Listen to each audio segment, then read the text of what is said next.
Olá, amigos do programa Atitude. Muito boa noite. Sou eu, Marcos Magalhães, trazendo o programa que traz entrevista para você, que traz boas novas, que traz novidades. E vamos à palavra do dia. A palavra do dia hoje está aqui no livro de Salmos, Salmo 91. É um salmo maravilhoso. Muita gente que nem lê a Bíblia, você chega na casa da pessoa, ela está aberta no Salmo 91.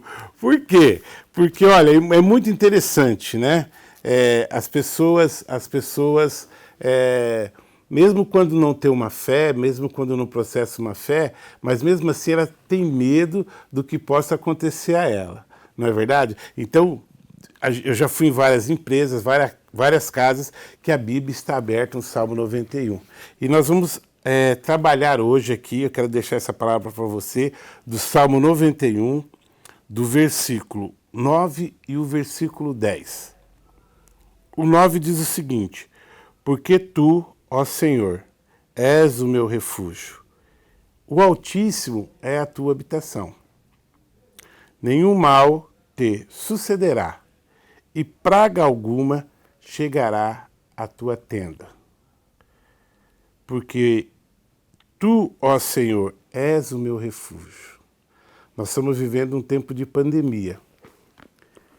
Nada vai te proteger a não ser Deus. Se você não fizer do Senhor o seu refúgio, ninguém vai te proteger. Sabe por quê? Porque a morada de Deus é no Altíssimo. E lá de cima, Ele vê todas as coisas. Ele sabe todas as coisas. Ele tem o poder sobre todas as coisas, inclusive sobre a minha vida e sobre a tua vida.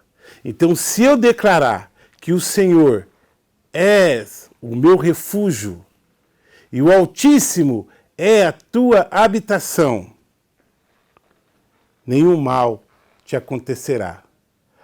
Praga alguma chegará à tua tenda.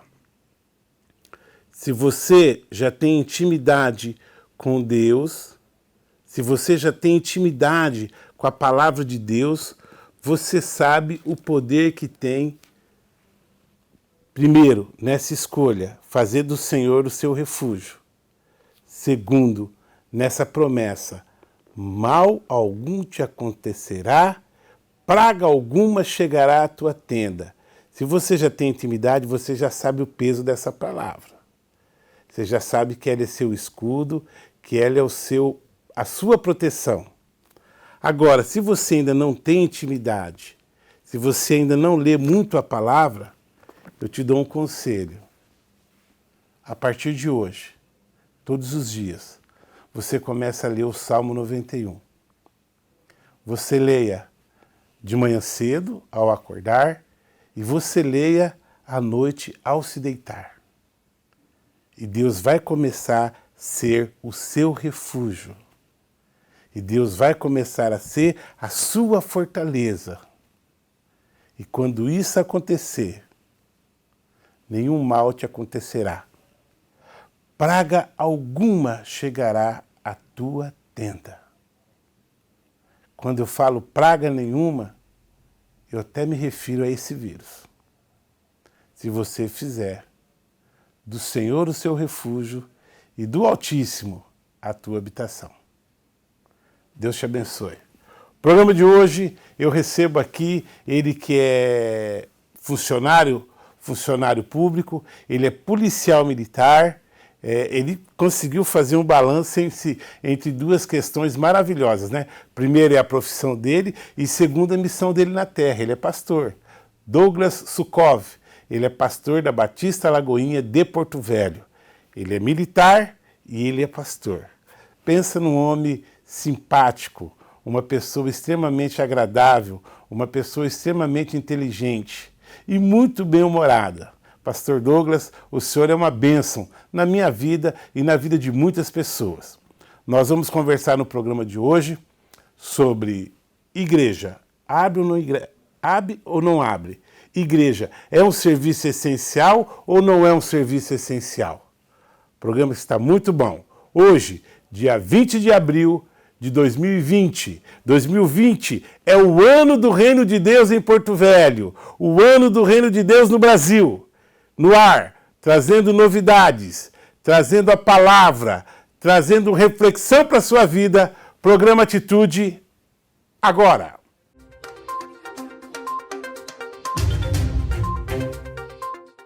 Olá, amigos do programa Atitude, muito boa noite. Estamos aqui mais uma vez para pedir licença para entrar na sua casa trazendo o programa Atitude. O programa Atitude, vocês sabem, vai ao ar aqui pelo canal 5.1 a partir das 8h30 da noite. Provavelmente mês que vem pode haver algumas mudanças, tal. Está passando por uma grande evolução a televisão. E no programa de hoje eu recebo mais um dos vários homens de Deus que nós temos recebido aqui no nosso programa, para falar exatamente do momento que nós estamos vivendo. Eu recebo hoje Douglas Sukov. Rapaz, o cara tem descendência alemã. Seja bem-vindo, pastor Douglas. Obrigado, Marcão. Obrigado. Deus abençoe a vida de vocês que estão assistindo esse programa abençoado aí, que tem impactado Porto Velho, né? Glória a Deus. É uma honra estar aqui com você. Aleluia. O pastor Douglas é da Batista Lagoinha de Porto Velho, é isso, né? Exatamente. É novinha, né? Novinha. É um 4 bebê. meses. 4 meses. 4 meses. E aí vem esse coronavírus, para um pouquinho da igreja se reunir no templo, porque a igreja não para de se reunir. Né? Não para. Nós ceiamos domingo, né? Domingo nós ceiamos. Ceiamos via internet. Via internet, foi muito legal. O pastor Douglas, ele é muito simpático, muito brincalhão. Esses dias a gente estava no culto online, não domingo passado, mas domingo retrasado. Eu falei, pastor Douglas, eu estou aqui de bermuda, sem camisa e descalço, e no culto. Foi muito legal isso. Falei para minha sogra, ó, tem liberdade maior que essa, dona Bia? Quem diria, né? Você no culto, de bermuda, sem camisa e descalço. Mas vamos lá. Pastor Douglas, nós estamos vivendo um momento atípico, nunca, pelo menos na nossa idade, antigamente já pode ter passado por isso, mas atualmente nós nunca vimos essa situação. Verdade. E aí a igreja ela é fechada e não está sendo considerado uma atividade essencial. Como é que o senhor vê isso? Marcão, é o seguinte, eu, como pastor, e que atende pessoas, que atende famílias, que recebe pessoas na igreja, claro, e que vai até muitas pessoas, a gente observa claramente que a igreja é, sim, essencial para uma sociedade. E eu até entendo que, acho que nos primeiros 15 dias, eu acho que foi essencial aquele isolamento social. claro. Eu acredito que foi. Porque como é um assunto novo, é uma doença nova, a televisão histerizou a sociedade, todo mundo ficou histérico, né? Todo mundo ficou... Houve um pânico generalizado. Um pânico generalizado.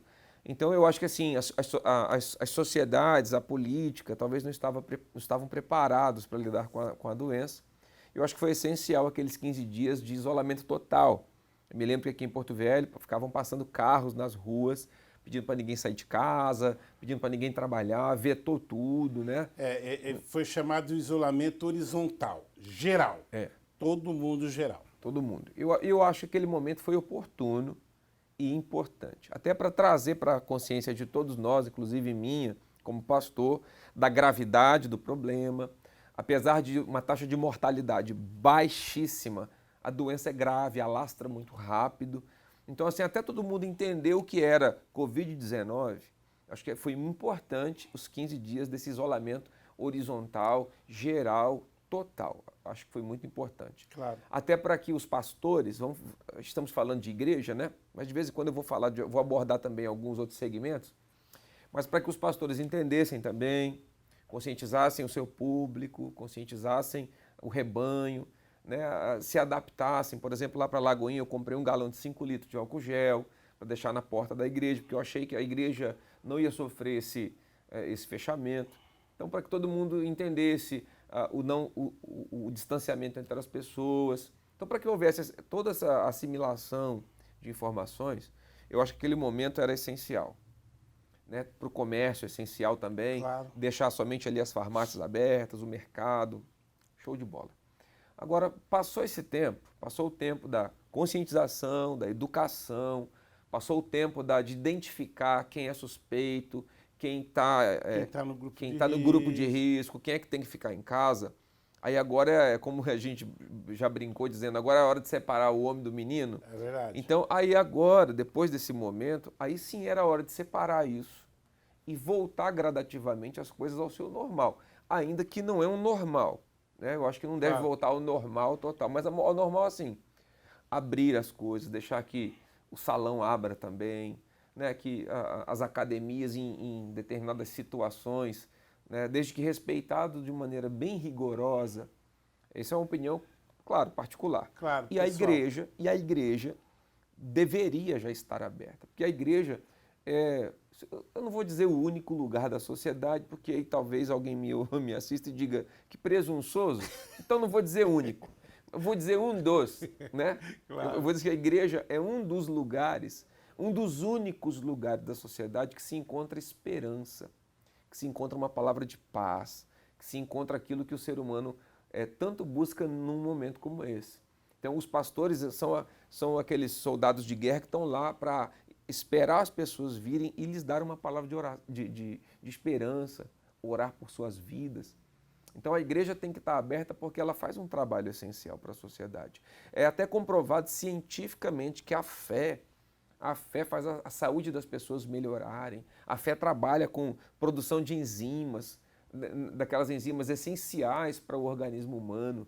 Então, é comprovado cientificamente que a fé melhora a vida das pessoas. Então, a igreja precisa estar aberta. Eu tenho uma opinião também formada sobre esse isolamento total, né, que nós vamos conversando sobre isso, eu quero Claro. falar sobre isso, mas a minha opinião, para fechar a tua pergunta, é a igreja tem que estar aberta. Ainda que tomados os seus cuidados, né, ter álcool, luva, distanciamento, redução da sua capacidade. Se tiver que fazer 3, 4 cultos num dia, tem que fazer para não lotar, para não ter esse cuidado, para a gente também não ser irresponsáveis e oferecer risco também para a população, né? Os pastores são responsáveis, os padres são responsáveis, têm uma capacidade intelectual de entender o momento, né? De saber que não é bagunçado, vamos que a gente tem fé e não vai acontecer. Não, não é assim. Não existe um comportamento irresponsável por parte dessas pessoas. Até porque, aí eu já me dirijo a um monte de outras pessoas, quem verdadeiramente se preocupa com vida é esse povo. Os outros aí, que dizem pelo povo, não se preocupa não. Nós estamos falando de gente aqui que... Quantas vezes você já foi acordado de madrugada para atender pessoas? Fala para mim. Olha, hoje, passados 10 anos e meio de vida pastoral efetiva, mais uns 4 antes de ser pastor, então vamos botar 14 anos de vida pastoral. Certo. Se eu soubesse que um dia eu ia precisar dessa conta, eu tinha contado. Perdeu a conta. Não, a gente perde a conta. Porque é sempre nos horários mais assim, adversos. É no momento de lazer com família, é na madrugada que você está dormindo. Olha, eu vou falar um negócio para vocês, gente, que pela graça e a misericórdia de Deus, Deus também me fez um pastor. A gente tem um compromisso tão quanto importante como o do médico, pelas vidas.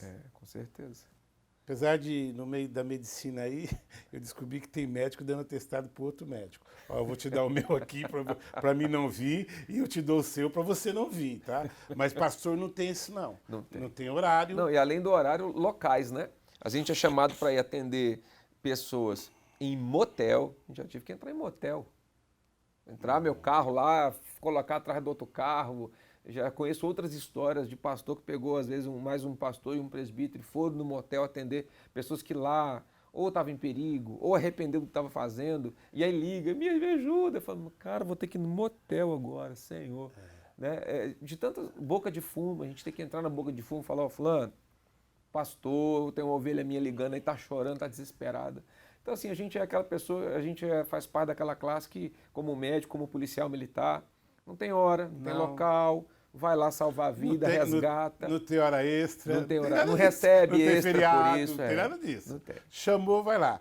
Eu estava orando por uma amiga minha de infância e tal, e depois eu reencontrei ela depois de muitos anos. E ela falou, olha, o meu irmão está com problema sério de droga e tal. E eu comecei a orar por essa família. E aí, um belo dia, o irmão dela me ligou, falou, pastor Marcos, rapaz, eu estou aqui na rua e eu estou com medo de me drogar de novo. Se o senhor pudesse vir aqui me buscar para me levar para casa, porque eu estou com medo de cair e tal. Cara, isso é na hora, não tem Não dá nada pra de... esperar. Meu irmão, quando eu cheguei lá, ele estava no meio de 3 traficantes, os caras tudo armados. Falei, aí, meu irmão, você que veio pagar a bronca do cara, paga aí, porque senão nós vamos matar ele. Você acredita nisso, cara? Acredito. Eu falei, meu irmão, que é isso, cara? Ele falou, pô, eu peguei aí, e os caras disseram que se eu não entrar com o dinheiro, eles vão me matar. E eu tive que pagar. Nossa. Eu tive que pagar, senão os caras iam matar o cara. Intervalinho no programa Atitude, já a gente volta.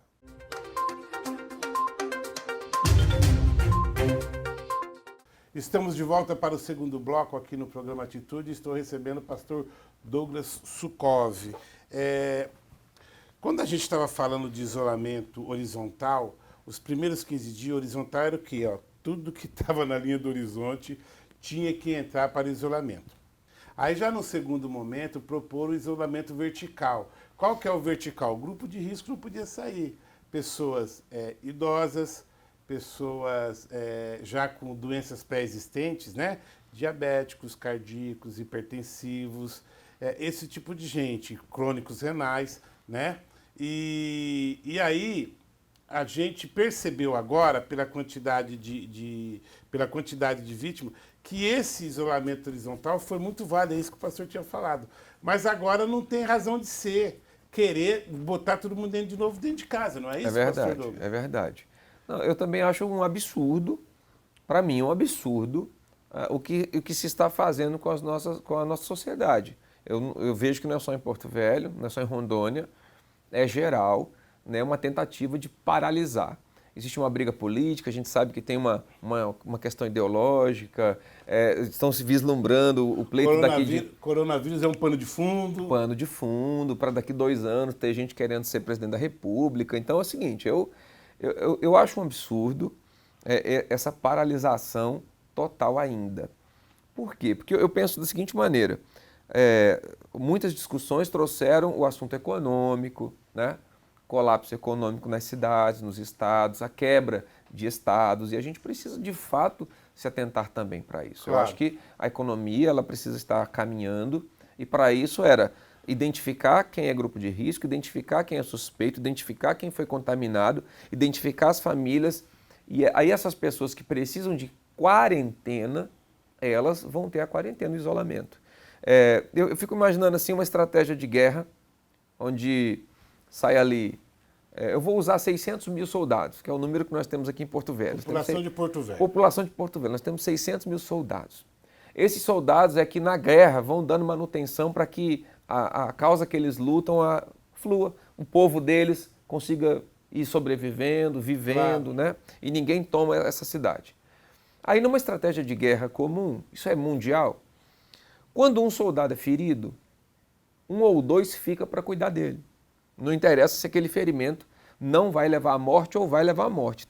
Volta 2, pega o soldado e leva ele para um lugar para cuidar dele, para dar comida e tal. E o restante continua na guerra, para garantir até segurança, para que haja essa sobrevivência daquele soldado ferido e os que estão ali com ele isolados também tenham segurança para cuidar deles. Certo. Aí tu imagina, eu nunca vi esse tipo de estratégia. 600 mil soldados estão indo para a guerra, 40 foram feridos. 58, acho que foi o último número, né, de Porto Velho, 58 infectados. Hoje, acho que eu vi ontem 58. Vou te dar uma notícia, Fala. Já de primeira mão. Houve uma festa do pessoal da saúde dentro do João Paulo e 35 foi infectado. Hoje nós já estamos com 92. 92? 92. Aí também é brincadeira, né? Sem comentário para a gente não pecar. Não. Um enfermeiro fez uma festa e tem 26 membros do Hospital João Paulo que foi afastado. Meu Deus. Um absurdo. Aí dá vontade de parar o programa aqui e dizer, para aí, nós vamos comentar sobre isso agora. Porque, puxa vida, um absurdo. Mas é absurdo. É a mesma situação de uma festa que teve aí há 10 dias atrás, que dizem que foi encabeçada por um vereador. Já vieram à tona dizer que não é ele, que não é ele, que não é ele, mas todos os indícios levam para que seja esse vereador. Até porque, assim, por que mostraram o taxista e falaram o nome dele, mas não estão mostrando de quem é a festa, quem que estava lá? Por que está tendo um cuidado com o pessoal dessa festa e não teve um cuidado com o taxista que faleceu? Eu quero crer em nome de Jesus, e não quero pecar por isso, eu quero crer que não seja por condição de pobreza, porque o taxista ele era pobre. O povo dessas festas não são pobres, Não são mesmo. pessoas ricas, tá bom? Eu quero crer que não seja isso, né? Porque Até porque o pobre não tem grana não para fazer festa. Eu tenho atendido umas famílias aí que a gente sai de lá se achando um mortal inútil, de gente que está passando dificuldade. E a gente trabalhadora, mas que não está podendo trabalhar por conta desse isolamento tão incoerente. Então, o pobre não tem dinheiro para fazer festa, não. O pobre é pobre mesmo, agora está pior. Tem um monte de gente aí e eu vou generalizar, mas eu não vou especificar grupo ou profissão ou coisa parecida, que tem 15 mil todo mês na conta. Para você, meu irmão, é fácil sem isolamento. É muito fácil. Você tem um freezer e uma geladeira lotada. E para quem não tem? E para quem que sai de casa para vender um salgado, vender um pão, para gerar R$50 por dia? Como é que eu... Fala para mim. Quem está pensando nos decretos, quem cria os decretos, você que faz parte do comitê gestor da crise. Consegue entender o que eu estou falando? É muito triste isso. A primeira família que eu atendi para levar cesta básica, dinheiro, para ajudar, a pessoa, a única empregada da casa, ela tinha uma banquinha de venda de brinquedo na Feira do Porto. E é com isso que ela mantinha a sua família. E eles não passavam dificuldade. Mas quando eu fui lá semana passada, eles estavam há 3 semanas passando um horror. Essa senhora chorava dia e noite. O resto de arroz que eles tinham estava sendo cozido com álcool comprado no posto de gasolina, porque a combustão dele é mais lenta, dava para cozinhar um pouco de arroz, e a criança, com uma maçã, ela era enrolada o dia inteiro, o estômagozinho dela com uma maçãzinha raspada. E aí eu fico vendo uma pessoa que fala de isolamento social, que fala que tem que decretar mesmo. Vejo aí o falatório, né, do judiciário, de alguns políticos que são a favor, mas é como você falou, é muito fácil ser a favor de isolamento social quando você ganha aí um horror de dinheiro, 15 mil, 20 mil, 50 mil, 90 mil, e diz assim, não, isolamento social, mas ganha 90 mil, pode comer sushi, barca de sushi, pode comer peixe em qualquer lugar, pode comer qualquer lugar, a qualquer hora. E o que está trabalhando não pode vender uma saltenha, não pode pôr a banquinha de brinquedo dele para venda, não pode vender balão. Aquele pão que ela amassa na mão. Os churros não pode vender na praça. Tem gente que sobrevive só dos churros, Marcão, no sábado. Pelo amor de Deus, que consciência é essa? Que preocupação é essa com o povo? Isso é preocupação consigo mesmo. Porque sabe que Covid é doença de rico? Covid não chegou no Brasil com pobre não, tá? Não. Eu não pego Covid nunca, que eu sou pobre. Então... Aí o rico está com medo. O rico não quer pegar. A rainha da Inglaterra pegou. Governadores, prefeitos estão pegando. Vereadores, deputados, juízes. Então eles estão com medo. O isolamento social é que eles têm medo de eles pegarem. E aí vamos decretar isolamento social para não chegar em mim. O que não é muito inteligente, porque quanto mais retarda essa curva logo do ápice, né, mais a gente vai ficar com o tempo todo pegando doença, o ano inteiro, 2 anos pegando doença. É verdade. Ela não vai... eles estavam preocupados dela fazer um pico, né? Então, com esse tipo de comportamento, ela não para não vai alcançar. Ela vai ficar subindo devagar o ano inteiro. Ela vai ficar subindo devagar. Então, aí ela está trabalhando nesse sentido. Entendeu? Agora, vamos lá. Nessas condições aí, os pensadores da crise, o comitê gestor dessa crise, você não chega na casa dessa mulher Não chega.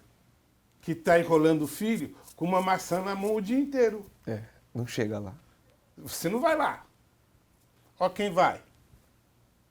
E aí não é mérito nenhum para ele. Não mesmo. Quem vai são os diversos pastores que estão nessa cidade, pessoal da Igreja Católica, o Grupo Espírita faz um trabalho também maravilhoso.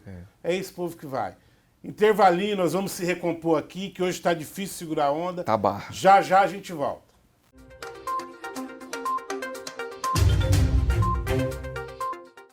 De volta aqui com esse queridíssimo meu amigo, pastor Douglas Sukov. Pastor Douglas, o COMEP, o Conselho de Ministros Evangélicos de Porto Velho, foi atendido pelo prefeito, inclusive está de parabéns à prefeitura. A prefeitura tem chamado a população para conversar e chamou o Conselho de Pastores várias vezes. Comportamento totalmente ao contrário do nosso governador, com todo respeito a ele, mas ele não tem atendido ninguém, ele não recebe ninguém, mas eu quero dizer que o prefeito tem atendido e os seus secretários. E quando o prefeito estava fazendo o último decreto, que foi para o ar semana passada, mas o Ministério Público já foi lá e já recolheu, a proposta do Conselho foi o seguinte: a sua igreja tem 100 membros, então faz um culto com 25% de 100 membros, faz um culto com 25 pessoas, mantém o espaço de 1,5 metro a 2 metros para cada membro lá dentro da igreja, todos eles de máscara, e na porta da igreja, álcool gel, sabão, detergente para fazer a limpeza das mãos. Aí eu te pergunto, pastor Douglas, com uma atitude dessa, onde a pessoa pode correr mais risco de ser infectado? Na fila da Caixa Econômica ou dentro da igreja? Na fila da Caixa Econômica. É brincadeira, rapaz! Lá não vai ninguém fechar, né? Pelo amor de Deus, fala pra mim! Não, lá, pois é, tinha que ir lá e mandar fechar, porque não tem como. Os mercados, gente, tá certo, faz uma semana que os mercados bateram o pé, só pode ir de máscara no mercado agora. Mas até 10 dias atrás, ia a mulher, os filhos, o esposo, o cachorrinho, o mercado era um passeio público. Verdade. Tava todo mundo O pessoal tava fugindo do isolamento e ia pro mercado ia passear no mercado. Aí, veja bem, eu quero que você me entenda agora. Quando a gente fala assim, porque a gente sabe que a gente é assistido, aí nós falamos tanto para a população quanto para os gestores da crise. Queridos, se essa população ficar revoltada, brava, queria até bater em vocês, quem vai socorrer essa população é a igreja. É verdade. A igreja é a porta que está sempre aberta. Não, e mesmo agora por causa de decretos como esse, por conta de uma força jurídica, que eu nem sei se é constitucional, me parece que nem é constitucional, mas tudo bem, não vou discutir isso, que eu não sou a pessoa exata para falar desse assunto. Nesse tempo de pandemia, eles podem ferir a Constituição. Podem, né? Pode. Tá, então tá bom. Então, menos uma indignação no meu coração. Então, a gente, mesmo com a porta fechada, a gente não deixa de atender as pessoas recorrem a nós, os pastores estão constantemente atendendo pessoas. E os pastores, como nós somos protestantes, então eu estou falando dos pastores. A gente vai com responsabilidade social, a gente usa máscara, usa luva, a gente respeita essas regras, a gente não fica fazendo festinha não para contaminar pessoas. Viu, João Paulo? A gente não fica fazendo festinha não. Faz não. Né? Tem uns irmãos loucos para ir para um sítio, aí fazer um churrasco com a igreja, mas não, irmão, não vamos fazer ainda. Calma, né? Calma. A gente não conseguiu ainda um lava-jato com álcool. O dia que conseguir, né? Dar um banho de lava-jato no cara, mas não queremos fazer isso. A gente quer cuidar de vida. A gente quer cuidar das pessoas, as pessoas precisam desse cuidado, tem pessoas que são dependentes, né? Ainda que nós, pastores, não alimentamos dependência emocional, dependência espiritual, nós não alimentamos isso, mas existem pessoas que são muito frágeis, elas dependem do atendimento pastoral, elas dependem de uma visita à igreja, ela vai lá para receber uma oração. Eu acho até louvável os pastores que fazem drive-thru de oração, as pessoas vão lá, recebem oração e vão embora, porque a igreja é um lugar essencial na cidade, na sociedade, principalmente no Brasil, que as pessoas são muito religiosas, elas têm uma religiosidade aflorada, uma fé aflorada no coração. Então o Brasil é esse lugar e a gente precisa respeitar isso. Quando a gente fala que existe um plano de fundo, algumas informações têm que se levar em consideração. O pastor Douglas, ele é pastor, mas ele é um profissional, ele trabalha. E pode falar sua profissão? Claro, pode. Ele é policial militar, então ele consegue ter uma visão muito bem quando se usa uma cortina de fumaça para disfarçar alguma coisa. Nós concordamos e entendemos que o coronavírus é perigoso, é letal, mas o que está se fazendo no Brasil é tentando derrubar um presidente da República. Isso aí está claro. Isso está claro. Estão querendo usar o coronavírus para tentar derrubar ele. Né? Estados Unidos já morreu mais de 25, ninguém pediu a cabeça do Trump. Mais de 25 mil. Na Itália morreu mais de 15 mil, ninguém pediu a cabeça do primeiro-ministro. No Brasil morreu até agora, nós estamos beirando aí na faixa de 3 ou 4 mil pessoas, e estão aí pedindo cabeça, querendo derrubar. Querendo fazer impeachment, colocando pessoas nos estados para desestabilizar a saúde nos estados. Fraudando documento, fraudando a morte de pessoas. Tem gente morrendo de infarto e os caras colocando coronavírus no atestado de óbito. Que é isso? Em Aracaju, um borracheiro foi trocar o pneu de uma carreta, o pneu explodiu, arrancou a cabeça do cara fora e quando o cara saiu do hospital tava coronavírus. Não, gente, isso é demais. Tá bem claro, tá claro. Entendeu? É flagrante, é um flagrante contra... É isso, a população tem que entender isso. Aí, por exemplo, você vai falar assim para mim, pastor Douglas, Marcão, eu moro aqui em Porto Velho, o que eu posso fazer? Eu vou perguntar para ele, ele vai responder. Quem está nos assistindo agora, o que nós podemos fazer pelo presidente, pastor? Orar por ele. Orar? Jejuar e orar por ele. É isso que nós precisamos fazer. Toda autoridade, gente, ela não vem no voto. Ela não vem no voto no primeiro momento. O voto é simplesmente a concretização de uma vontade aí de cima. Deus que elegeu o prefeito, o governador, o deputado, o presidente, todo mundo. E nós não podemos difamar a autoridade. Nós temos que orar. E eu vou falar uma coisa para você. Eu não sei se eu vou estar acertando o que vou dizer, mas eu acho que eu tenho a impressão que o único presidente do Brasil teve tantos milhares de pessoas orando pela vida dele é o nosso atual presidente, é o Bolsonaro. Ele tem defeito como todo ser humano, ele tem posturas que nem todo mundo concorda, isso é fato. Ele é um ser humano comum, com falhas, que às vezes não é polido para falar uma coisa ou outra. Isso é verdade, isso é fato. Mas ele é um ser humano levantado por Deus para governar o nosso país e todo o povo cristão tem orado por ele. Os cristãos no Brasil são a maioria, então há um clamor sendo levantado por ele todo dia, toda hora, tem igreja se mobilizando em oração e por conta disso nós sabemos que ele não vai ser derrubado, porque o povo tem clamado por ele e nós precisamos. Você que nos assiste agora, que escuta isso, você precisa investir algum tempo da sua vida para orar pelo nosso presidente, porque nós sabemos que ele não quer o mal do nosso país. Todas as vezes que em algum lugar um militar esteve à frente, é claro que vai ter exceções, mas são raras. Aquele lugar foi bem governado, bem dirigido, porque os militares têm essa condição de disciplina, tem essa condição de probidade, é uma coisa nata, é natural. É inerente à vontade dele. É inerente. É inerente, não é porque ele tem vontade de ser assim, não. Existe essa linha. E aí eu vou falar um negócio aqui. Nós temos orado pelo presidente, nós temos orado. Não significa que a gente fecha o olho para todas as atitudes dele. Claro. Não, nós sabemos que ele erra e erra muito. Claro. Mas o nosso papel é orar por ele, para que Deus mude a vida dele e o comportamento dele. Como é que era Pedro? Como é que eram os discípulos? Ninguém prestava, gente. Ninguém prestava, fala para mim. Lá tinha coletor de impostos, lá tinha corrupto. Entendeu? Pedro era um afoito. Covarde, boçal, afoito, não, traidor. Tupetudo. Traidor. Traidor, pô. Traiu lá na hora da morte. Na hora da morte. Meteu a espada na orelha de Malco. Eu imagino Jesus, Pedro, não é nada disso. Vem cá, garoto, dá a orelha aqui. Não é nada disso, Pedro, para com isso. Super bonde. Pronto. Agora, quem pode me dizer que o Bolsonaro pode chegar...